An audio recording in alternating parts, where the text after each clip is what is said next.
Saludos, muy buenas tardes, querido estudiante, que nos ves a través de esta pequeña grabación en la cual te explico las actividades correspondientes al día de hoy.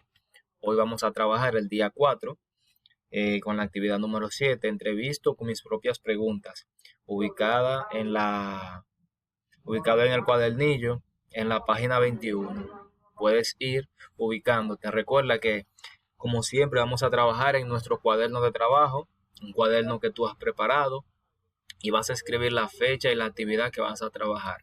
De inmediato vamos a conocer y sabemos que durante esta semana hemos estado hablando sobre la entrevista y las diferentes entrevistas que has tenido que realizar hasta el momento.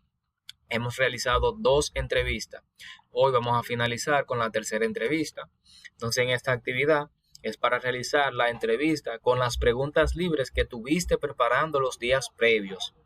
Entonces, la tarea 1, vas a revisar las preguntas que fuiste escribiendo por tu interés y vas a verificar que esas preguntas que escribiste estén bien elaboradas, que no tengan ninguna falta ortográfica. Entonces, recuerda que las palabras que encabezan las preguntas van con tilde. Por ejemplo, qué, cómo, cuándo, dónde, cuál, por qué.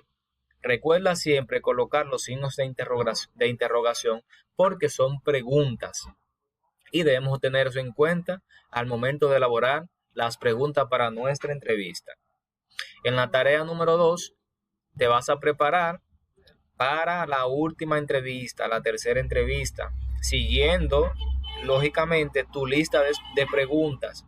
No olvides, como siempre, que debes tener un borrador, es decir, un lápiz, una hoja en blanco, para que anotes la pregunta y la respuesta de la persona que vas a entrevistar. En esta ocasión vas a entrevistar a una persona, la persona mayor de tu familia, y la entrevista va a girar en torno a el festejo del cumpleaños. A esa persona le vas a hacer una entrevista en la cual vas a recabar información de cómo esa persona festejaba su cumpleaños. Entonces, recuerda preguntar que cuando la persona tenía tu edad, ¿cómo festejaba el cumpleaños? Hay una pregunta muy importante, si festejaban el cumpleaños con un bizcocho. Entonces, en torno al cumpleaños de esa persona es que va a girar tu entrevista. Aquí tenemos entonces que vamos a completar una tabla con los ingredientes de un bizcocho. Pero entonces acá necesito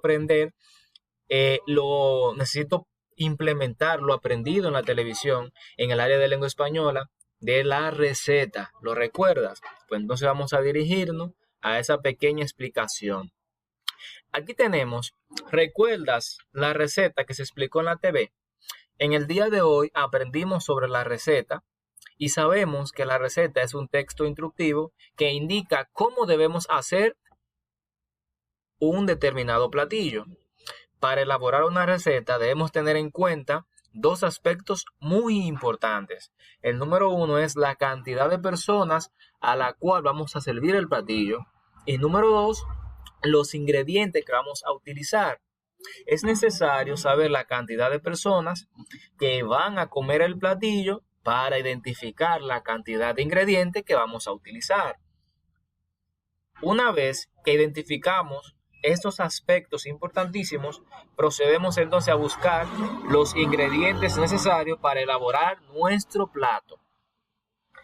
Entonces, ahí en la TV nos pusieron un ejemplo de una receta sobre plátanos fritos con salami. Entonces, también recuerda que en una clase pasada te puse a elaborar una receta de tu comida favorita. Entonces, en esa receta, recuerda cómo lo hiciste para implementarlo acá.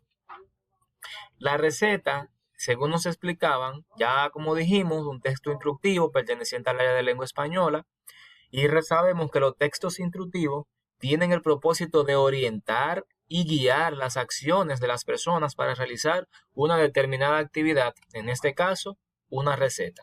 Los textos instructivos son un conjunto de pautas que nos van a indicar paso por paso qué debemos hacer y cómo lo vamos a hacer.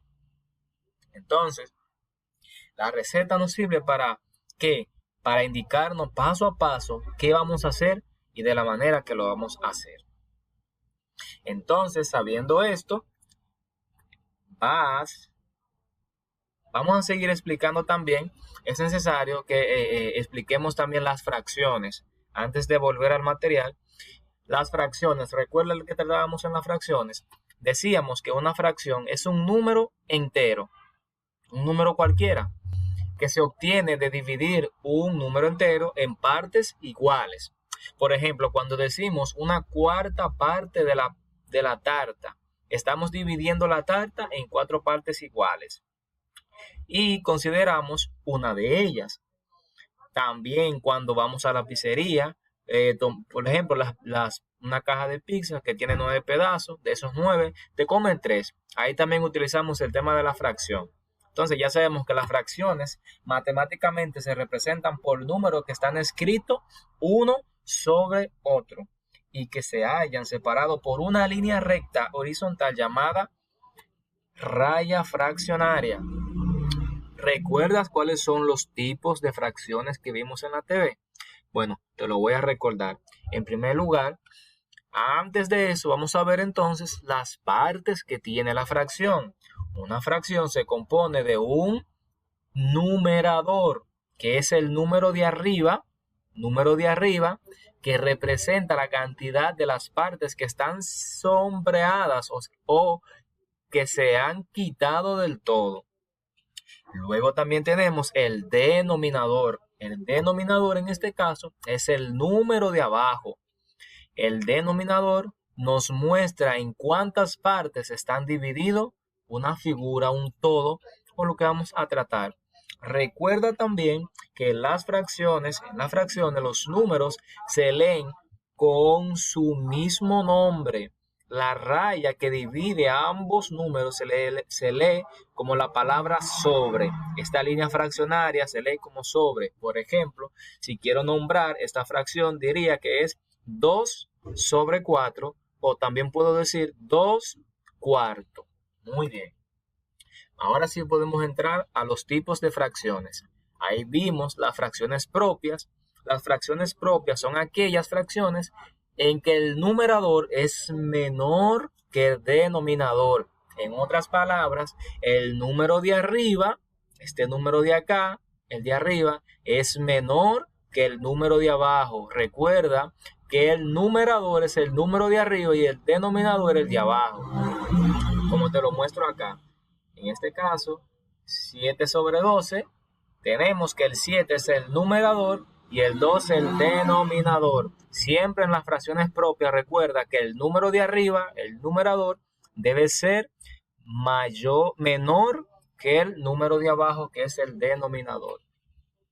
Seguimos entonces con las fracciones impropias, que son aquellas donde el numerador, es decir, el número de arriba, es mayor o igual al denominador, que es el número de abajo. Ahora vamos a ver qué es lo inverso de las fracciones propias. Por ejemplo, tenemos un ejemplo acá.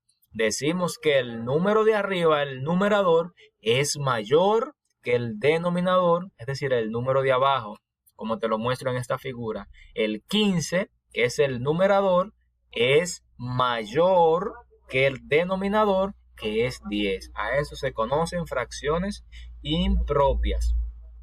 También vimos lo que son las fracciones mixtas. Las fracciones mixtas también son llamadas números mixtos o fracciones con enteros. Y ahí podemos definir que va a ser la suma de un número entero, sea 1, 2, 5, 8, 10, 12, cualquier número entero, y una fracción propia. Entonces, tenemos un ejemplo. Tenemos 5 más un cuarto, o 1 sobre 4, donde el número 5 representa el número entero y la fracción 1 de 4, 1 sobre 4, que es una fracción propia, porque el numerador es menor que el denominador, sería entonces la fracción propia. Entonces ahí se compone la definición que me están dando, donde una fracción mixta está compuesta por un número entero, que es el 5, y una fracción impropia, que es 1/4.